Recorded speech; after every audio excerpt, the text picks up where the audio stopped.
कोई नहीं आ सकते। इस दुनिया में बिकने वाले तमाम चीजों को आप बेचकर पूरी दौलत को तराजू के एक पल्ले में रख दें और एक तराजू के पल्ले में अपने माँ को रख दें। कसम खुदा की, दुनियावी जितने भी चीजें बिकने वाली है ना, वो माँ के सामने वो तमाम चीजें फीके हैं। माँ अगर गई तो फिर माँ का रिप्लेसमेंट नहीं है। नौकरी गई नौकरी मिलेगी, छोकरी गई छोकरी मिलेगी, घर गया घर मिलेगा, सोना चांदी गए तो सोना चांदी मिलेंगे।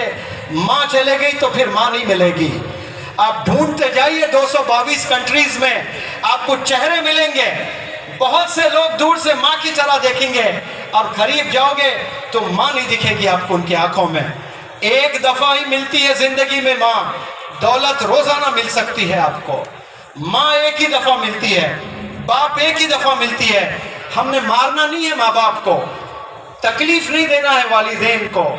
वालिदैन की दुआएं हमने लेना है और वालिदैन की दुआओं से ही इंशाअल्लाह आपको कामयाब मिलेगी। वालिदैन की दुआएं अगर आपके साथ नहीं है, मैं दावे से कह सकता हूं, आप जो करना चाहते हो वो कर पाएंगे आप लोग इंशाअल्लाह। मिल भी जाएगा आपको वो। आप डॉक्टर भी बनेंगे, आप इंजीनियर भी बन सकते हो, आप साइंटिस्ट भी बन सकते हो, आप बड़े से बड़े लीडर भी बन सकते हो। लेकिन वालिदैन की दुआएं आपके साथ नहीं है, वालिदैन आपसे नाराज है, तो आपने गोया इस दुनिया में कुछ नहीं पाया है। और आने वाले जमाने में ऐसे चैलेंजेस आएंगे आपके जिंदगी में, ऐसे परेशानियों में मुब्तला कर देगा अल्लाह आपको। दौलत रहेगी लेकिन खुशियों के भिखारी बन जाएंगे आप। ऐसी चीजों से परहेज करें, ऐसे गुनाहों से परहेज करें। इल्म से आप लोग को इश्क करना चाहिए। नौजवान बच्चे, नौजवान बच्चियां जो ड्रग्स के अलावा बर्बाद हो रहे हैं, वो है इश्क। इश्क अगर आपने करना ही है तो अल्लाह से करना है, आप सल्लल्लाहु अलैहि वसल्लम से करना है। लेकिन 8 साल 9 साल 10 साल के बच्चे इश्कबाजी में आकर अपनी पूरी जिंदगी, अपना करियर तबाह कर चुके हैं। इल्म से महरूम, 10 पास हो गए, 10वीं जमात, 12 पास हो गए, ग्रेजुएशन भी कर लिया, लेकिन इल्म जीरो है उनके पास में। कुछ भी इल्म नहीं है उनके पास में, कुछ भी स्किल्स उनके पास में नहीं है। आपके पास आपके वालिद की दौलत है, लेकिन जरूरी नहीं कि वो दौलत हमेशा आपके वालिद के पास रहने वाली है। यहाँ जो यंगस्टर्स मुझे सुन रहे हैं, वो इस बात को गौर से सुन लें। अगर कोई बाढ़ आ जाए, हमने देखा बिहार में कई दफा बाढ़, हमने देखा आसाम में कई दफा बाढ़, एक दफा केरला, आधा केरला तबाह हो गया था। अगर तूफान आ जाए, बड़े बड़े साइक्लोन्स आ जाएं, तो पूरे टावर्स को, पूरे घर को गिरा देते हैं, तो आपका पूरा घर बह जाएगा पानी में।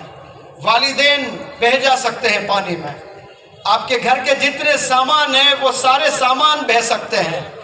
आपके जो सर्टिफिकेट्स हैं, अकॉम्प्लिशमेंट्स हैं, वो सारे पानी में बह जाएंगे। आप रोड पर आ जाओगे, ना आपको रिश्तेदार नजर आएंगे, ना आपको अपने घर के सामान नजर आएंगे। आपके पास कुछ बचता है ना, वो सिर्फ इल्म बचता है, और वही इल्म फिर से आपको बादशाह बना सकता है। इल्म की वो ताकत होती है। आज हम लोग सर्टिफिकेट्स तो हासिल कर लिए हैं, लेकिन हमारे पास में नॉलेज बिल्कुल भी नहीं है, हमारे पास में स्किल्स बिल्कुल भी नहीं है। हम थोड़ा पैसा कमाकर खुश है। आपके पास सब कुछ चोरी हो जाएगा, एक चीज कोई चोरी नहीं कर सकता आपसे, वो है आपकी नॉलेज, आपका इल्म।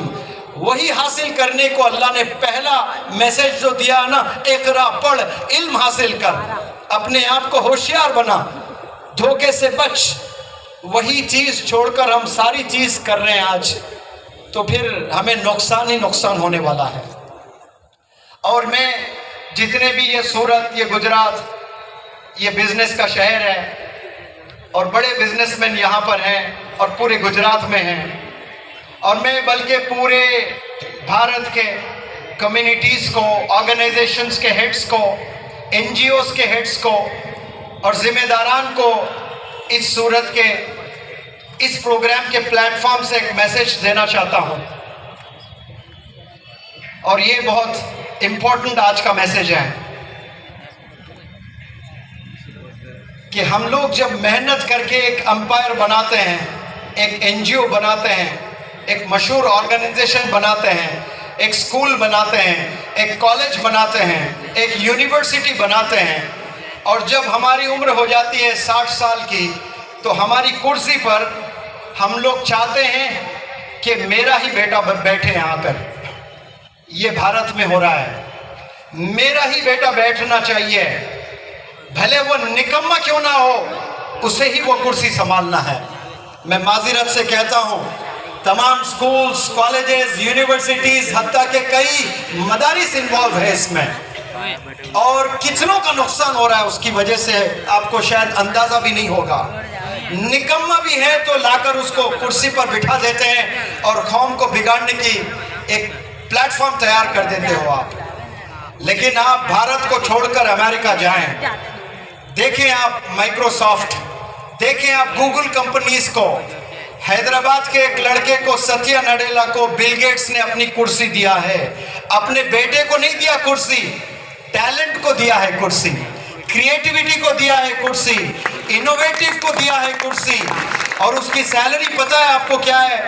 वो सैलरी 50 करोड़ हर महीना कमाता है। वो अपनी जगह छोड़कर लाकर एक हिंदुस्तान, एक भारत के नौजवान बच्चे को जिम्मेदारी देता है। माइक्रोसॉफ्ट के सीईओ आज से तुम हो, सत्या नडेला, तुम बैठिए। लेकिन आज हमारे एनजीओज में लड़ाई होती हैं, जंगें होती हैं, कीमतें होती हैं कि बस मेरे दादा ने बनाया ये एनजीओ, बस मेरा ही पोतरा बैठेगा इसमें।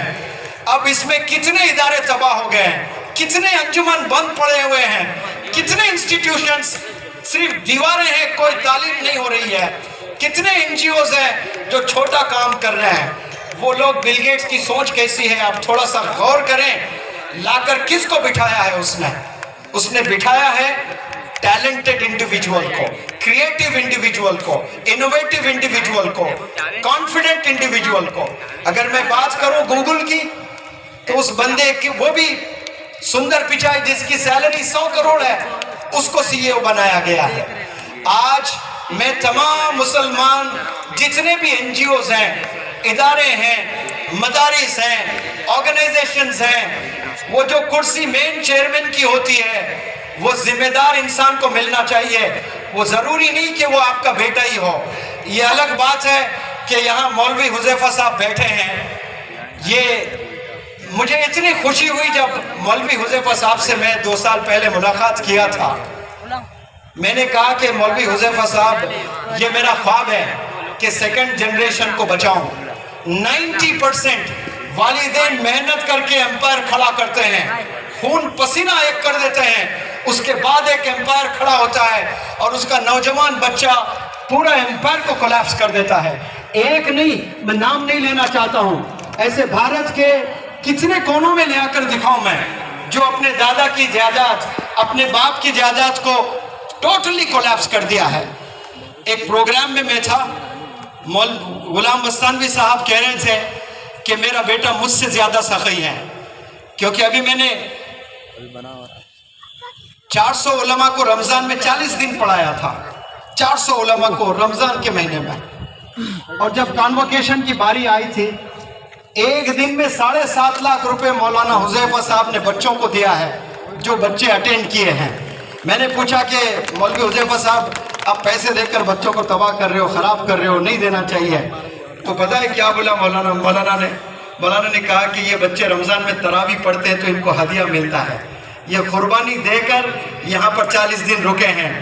ईद आती है, उनके पास कपड़ों के लिए पैसे नहीं होते हैं। अगर हम ख्याल नहीं करेंगे तो ये फिर कहीं के नहीं रहेंगे। सलाम करता हूँ ऐसी सोच को। ये सोच नौजवान लीडर्स में होना चाहिए। वालिद के काम को 10 गुना बढ़ाने वाला होना चाहिए आप लोग। यहाँ गुजरात में बिजनेस बहुत है, मुझे मालूम है कि मेहनत करके आपके वालिदैन ने एम्पायर को खड़ा किया, और नौजवानों की जिम्मेदारी है उसको 10 टाइम्स, उसको 20 टाइम्स, उसको 100 टाइम्स और आगे लेकर जाना है आपने। उसको तबाह नहीं करना है, उसको गिरने नहीं देना है आपने। जाकर देखें कैसे फॉरेन बड़े बड़े ऑर्गेनाइजेशंस, जो गूगल है, जो माइक्रोसॉफ्ट है, इंडिया के बच्चों को 100 करोड़ सैलरी दे रहे हैं एक महीना। और हमारे ऑर्गेनाइजेशंस, हमारे एनजीओज किसको मदद करना चाहते हैं? हदीस का हवाला लेते हैं और यतीमों को मदद करने से बड़ा सवाब मिलता है। जन्नत में हम आप सल्लल्लाहु अलैहि वसल्लम के करीब हो जाएंगे। अब वो यतीम को करते कितनी मदद, इतनी ही मदद करते हैं। ना उसका करियर बनता है ना कुछ बनता है। किसी के घर ले आकर आप 1 महीने का चावल देकर बड़ा खुश हो जाते हो। आपको गरीबों को, यतीमों को मदद मत करो, ये नहीं कह रहा हूं मैं। जो भी टैलेंटेड बंदा दिखता है पहले उसकी मदद करो। एक अगर रोल मॉडल बन जाएगा सूरत में, वायरस की तरह फैल जाएगा वो। मैं इसकी जिंदा मिसाल आपको देता हूं। आप सब लोग सुनील गावस्कर को जानते हैं, एक मशहूर क्रिकेटर है, फॉर्मर क्रिकेटर। उसने बड़ा नाम बनाया हिंदुस्तान में। रोल मॉडल सुनील गावस्कर जैसा कोई बैट्समैन नहीं। तो उसको जब बच्चे देखे ना खेलते हुए तो वो हीरो बन गया। और उसे देखकर मोहम्मद अजहरुद्दीन बना, अजहरुद्दीन को देखकर सचिन तेंदुलकर बना, सचिन तेंदुलकर को देखकर सहवाग बना, सहवाग को देखकर विराट कोहली बना, विराट कोहली को देखकर महेंद्र सिंह धोनी बना, महेंद्र सिंह धोनी को देखकर पता नहीं कितने नौजवान बच्चे आज बैट लेकर 6 बॉल में 6 छक्के लगा रहे हैं। एक जमाने में पूरे एक दिन खेलकर कोई 6 छक्के नहीं मार सकते थे, अब 6 बॉलों में 6 छक्के मार रहे हैं। क्यों? उन्होंने अपनी जिंदगी में रोल मॉडल्स को देखा है। हमने रोल मॉडल्स को बनाना है। हमने सिर्फ गरीबों को जाकर थोड़ा थोड़ा हेल्प नहीं करना है। कोई अमीर भी है यानी एवरेज घराने का बच्चा है, उसमें टैलेंट है, तो जैसे बिल गेट्स ने सत्य नडेला को लाकर कुर्सी पे बिठाया, वैसा हमने दौलत निछावर करना है टैलेंटेड बंदों को। ये अगर एक दफा बन जाए आईएएस तो वायरस की तरह तमाम गुजरात में बच्चे फिर आईएएस ऑफिसर बनेंगे, आईपीएस ऑफिसर बनेंगे। अगर मैं बात करूं पाकिस्तान की, इमरान खान वहां जैसे गावस्कर मशहूर था, वहां इमरान खान मशहूर था। इमरान खान को देखकर वसीम अकरम वैसा बॉलर पैदा नहीं हुआ, वसीम अकरम को देखकर वकार यूनुस, वकार यूनुस को देखकर शोएब अख्तर, शोएब अख्तर तो देखकर और नए नए बॉलर्स आने लगे। वहां बॉलर्स की लाइन, यहाँ बैट्समैन की लाइन। रोल मॉडल बनाना बहुत जरूरी है। कौमों को अगर बनाना है, कौम पे काम मत करो, एक बंदे पर काम करके उसको रोल मॉडल बनाओ। वायरस की तरह फैल जाएंगे, सब लोग करने लगेंगे इंशाअल्लाह। ये अल्लाह की सुन्नत है। अल्लाह ने दुनिया को सुधारना था तो रोल मॉडल को भेजा इस दुनिया में। 40 दिन मेहनत कराकर, 40 साल मेहनत कराकर ऐसे प्रेजेंट किया अल्लाह ने। ये देखो आपके नबी, ये देखो आपके लीडर, ये देखो आपके रोल मॉडल। पागल हो गए आप सल्लल्लाहु अलैहि वसल्लम पर, कैसे मर मिट गए तमाम खुलफा राशिदीन और सहाबा। क्यों? अल्लाह ने रोल मॉडल बनाया है। तो हमने पहले टैलेंटेड, वक्त बहुत कम है, कौम बिगड़ते जा रही है। रोल मॉडल टैलेंट को देखें आप, उसकी दौलत को ना देखें, उसके वालिदैन को ना देखें। अगर कोई सूरत में टैलेंटेड बंदा है जो पढ़ना चाहता है, जो इरादा रखता है, जो बड़े ख्वाब देखता है, उस पर आप लोग पैसे निछावर कर दें। वो 2-2 रुपए देना छोड़ दें, आप उस पर 2 लाख खर्चें, उस पर 20 लाख खर्चें। फिर देखना मोहल्लों में सारे बच्चों के हाथ में किताबें नजर आएंगी, आपको फोन्स नजर नहीं आएंगे, सिगरेट नजर नहीं आएंगे, गुटखा नजर नहीं आएगा आपको। रोल मॉडल्स बनाना बेहद जरूरी है। कौमों को बनाना है तो जाकर पूरे नौजवानों पे काम नहीं करना है, पहले रोल मॉडल्स बनाओ। मोहल्ले में आईएएस ऑफिसर्स होने चाहिए, जजेस होना चाहिए। एक खानदान में एक अगर आईएएस बन जाए, चैलेंज हो जाता है सबके लिए। एक कश्मीर में डॉक्टर शाह फैसल साहब टॉप किए, उसके बाद लाइन लग गई है। हर साल कोई ना कोई टॉप 10 टॉप 20 में निकल आ रहा है, हर साल कोई ना कोई निकल आ रहा है। एक एक को बनाना है हमने। फिर देखना वो कैसा दूसरों पर इम्पैक्ट होता है, उस पर कैसा ज़बरदस्त असर आता है। वो छोड़कर हम लोग गरीब बच्चों को लाकर इनको स्कॉलरशिप दीजिए, इन्हें स्कूल भेजिए, इन्हें बैग दीजिए, आपका पूरा पैसा ज़ाय हो रहा है। पहला अपना पैसा पूरा लीडर बनाने में लगाइए। लीडर मतलब 10th पढ़ें तो डिस्ट्रिक्ट रैंक ले आए, ग्रेजुएशन करें तो गोल्ड मेडल ले आए। वही इंस्पिरेशन होगा तमाम मोहल्ले के बच्चों के लिए इंशाअल्लाह। एक मोहल्ले में अगर बच्चा आईएएस बनता है, जज बनता है या फिर साइंटिस्ट बनता है, तो फिर बहुत से बच्चे देख कर के आगे निकल जाएंगे। मौलाना गुलाम वस्तानवी साहब बता रहे थे कि सूरत का एक लड़का जाकर यूएस में पढ़ रहा है अभी। वो 5 साल के बाद साइंटिस्ट बन के इंशाल्लाह इस सूरत के धरती पे आएगा, आप लोग देखना।